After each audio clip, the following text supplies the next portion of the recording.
Okay, so obviously got a positive result on Tuesday night against Eastleigh. Did you feel like the team was getting closer towards moving towards a positive result with the 45 minutes up at Lincoln, obviously the close game down here against Dagenham and Redbridge? Uh, yeah, you like to think so, but then obviously it wasn't long ago we was having a performance like we did against Woking. So every game you've got to try and take the positives out, even a Woking game for sort of the first 25 minutes. I must admit, I kind of felt like our luck had to change at some point. I just felt like there was a lot going against us. But that's this league. It's unforgivable at times. We deserved at least a point against Dagenham, and like you said, Lincoln first half we had some pretty good chances. And sometimes you need a bit of rubber green in football. And the Lincoln, the first 45, everything we tried to do worked to frustrate them and cut Matt Reed out of. And then first chance they got, they kind of put it away and give teams a sniff, and they scored the goals, and unfortunately it was not good for us.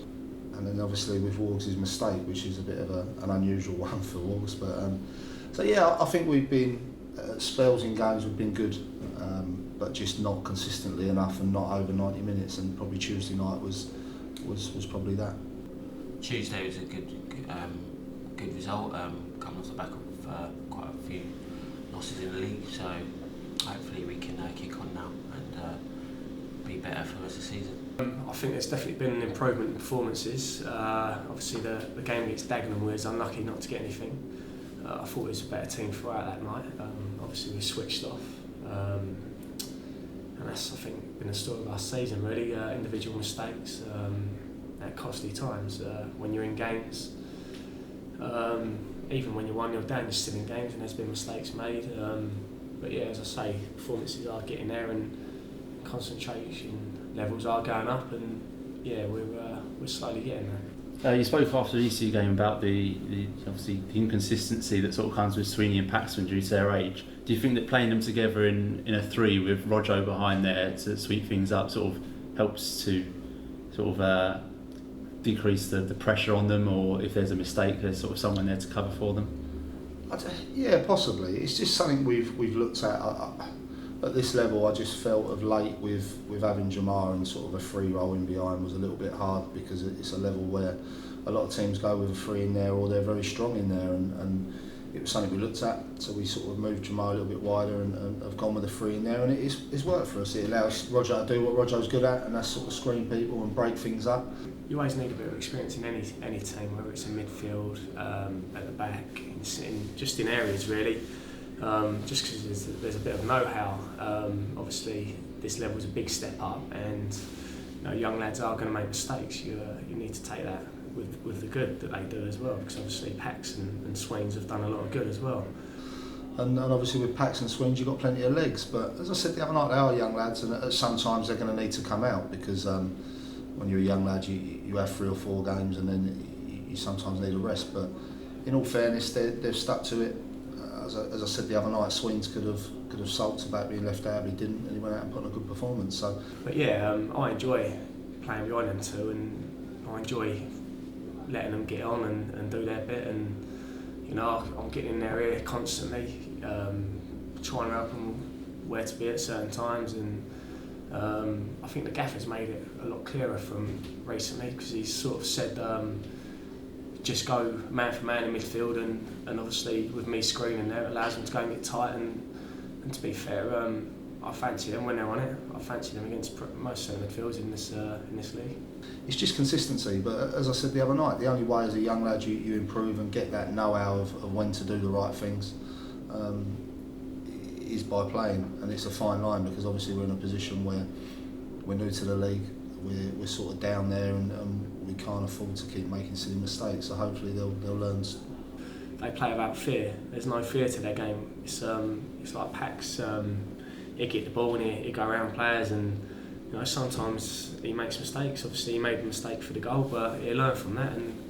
But I thought his reaction was different class after that, and he carried on getting on the ball like he does. He's brave, and yeah, you have to, especially when they're that age, you do have to take the good with the bad. But obviously they're good players, so obviously Jay puts his trust in them, and I think they're starting to repay him.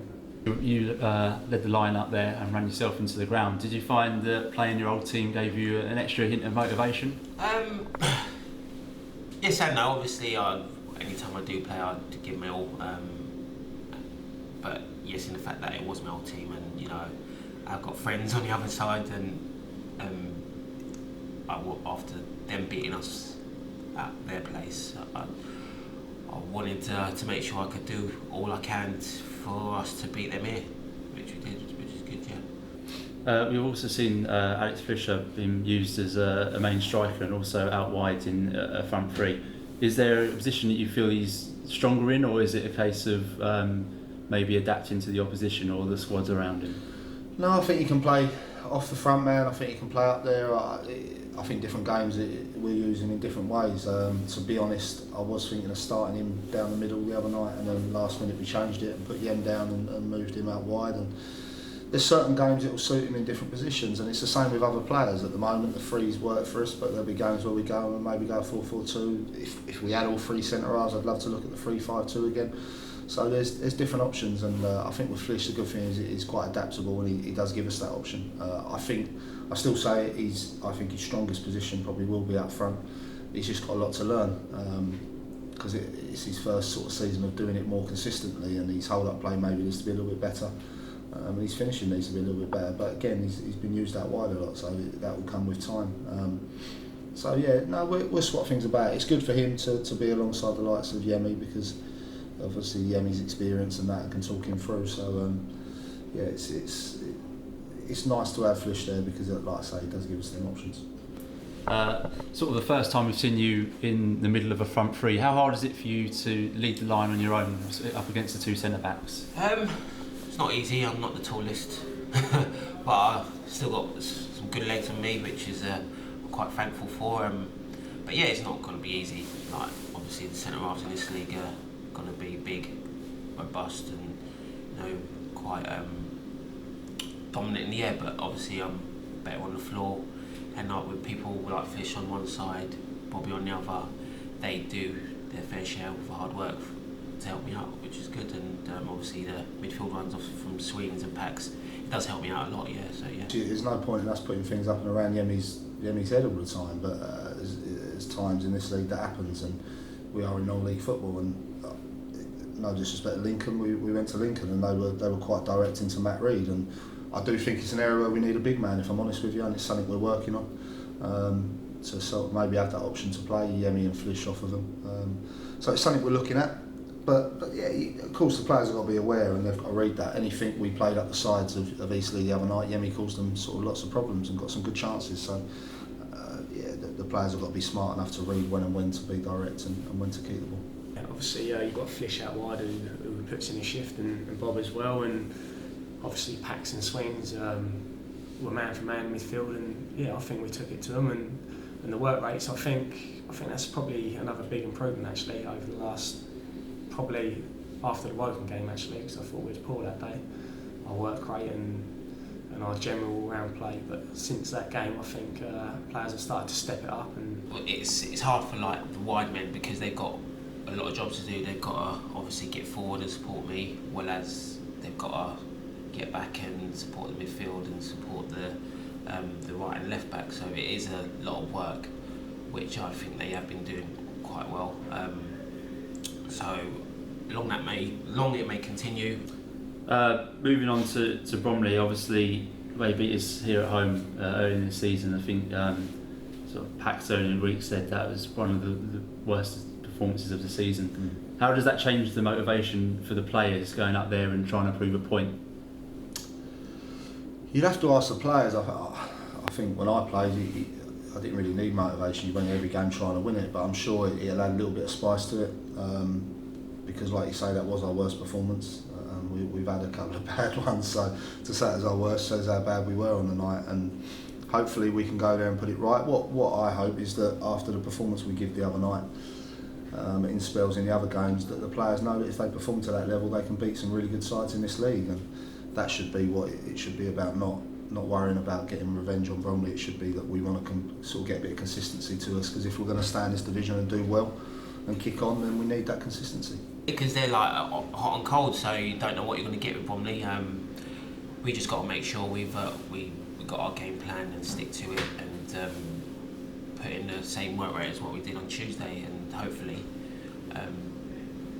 we will get the 3 points, because I know it's a bit of a derby, and I wasn't here, but they beat us here earlier on in the season, so I think we need to repay with 3 points ourselves.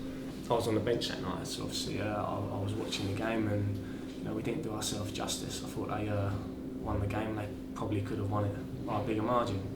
They were very good in the night, but as I said, we weren't at it that night. And after the last 3 games, I feel there's a bit of confidence. And what sort of game are you expecting up there at Hayes Lane? It'll be a tricky one. Smudge is someone I've got a lot of time for, and he's got a good side there. They've been a bit like us. I think they've struggled for a bit of consistency, but they've got some dangerous players that their front four are very effective, as we saw here, and as I've seen a few times. I've seen them this season. So we've just got to be patient, be solid first of all, because you're away from home, and if we do that, I always feel that we can cause other teams problems. But we need the tempo and the work rate that we got the other night, and if we get that, we'll be okay. I think it's going to be a battle. Some games you get quite a bit of football being played, and their pitch is. I'm not sure what it's like in a minute, but when we went there early in the season in the cup game, the King County Cup, it weren't bad, but there's a few bubbles, and obviously the frost is going to get to it as well. So yeah, I think I'm expecting a battle, and probably a few long balls here and there, and it's going to be a hell of a battle.